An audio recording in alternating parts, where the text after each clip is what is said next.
ಜಿಬಿಎನಿಂದ ಮತ್ತೊಂದು mega operation ಶುರುವಾಗಿದೆ.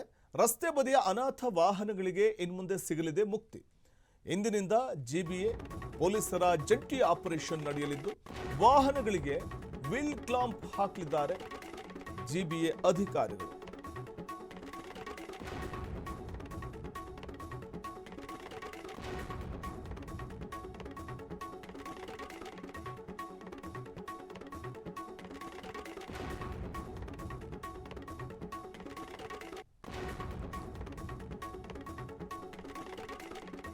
ಹಳೆ ಗಾಡಿಗಳಿಗೆ, ಹಳೆ ವಾಹನ ಮಾಲೀಕರಿಗೆ 7 ದಿನಗಳ ಗಡುವನ್ನು ನೀಡಿರುವಂಥದ್ದು.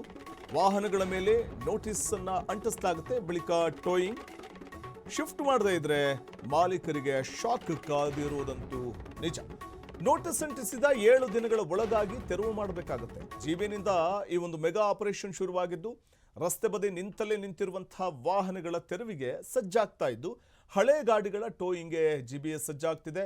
ಹಳೆ ವಾಹನ ಮಾಲೀಕರಿಗೆ 7 ದಿನಗಳ ಗಡುವು ನೀಡಲಾಗಿದೆ. ವಾಹನಗಳ ಮೇಲೆ ನೋಟಿಸ್ ನೀಡಲಾಗಿದ್ದು ಬಳಿಕ ಟೋಯಿಂಗ್ ಆ ನಂತರದಲ್ಲಿ ನೋಡಿ ಒಂದು ಕಡೆ ಶಿಫ್ಟ್ ಮಾಡಲೇಬೇಕು ಅಂತ ಮಾಲೀಕರಿಗೆ ಹೇಳಿರುವಂಥದ್ದು ಮತ್ತು ನೋಟಿಸ್ ಕೂಡ ಅಂಟಿಸಲಾಗುತ್ತೆ. ಇಲ್ಲ ಅಂತಂದರೆ ಮಾಲೀಕರಿಗೆ ಶಾಕ್ ಕಾದಿರುವುದಂತೂ ಗ್ಯಾರಂಟಿ. ನೋಟಿಸ್ ಅಂಟಿಸಿದ 7 ದಿನಗಳ ಒಳಗಾಗಿ ತೆರವು ಮಾಡಬೇಕಾಗುತ್ತೆ. ತೆರವು ಮಾಡದೆ ಹೋದರೆ ಟ್ರಾಫಿಕ್ ಪೊಲೀಸರ ಸಹಯೋಗದೊಂದಿಗೆ ಜಪ್ತಿ ಮಾಡಲಾಗುತ್ತೆ. ಇವತ್ತು ಬೆಳಗ್ಗೆ 9:30ಕ್ಕೆ ಕೃಷ್ಣ ಭೈರೇಗೌಡರು ಇದಕ್ಕೆ ಚಾಲನೆಯನ್ನು ಕೊಡ್ತಾ ಇದ್ದಾರೆ.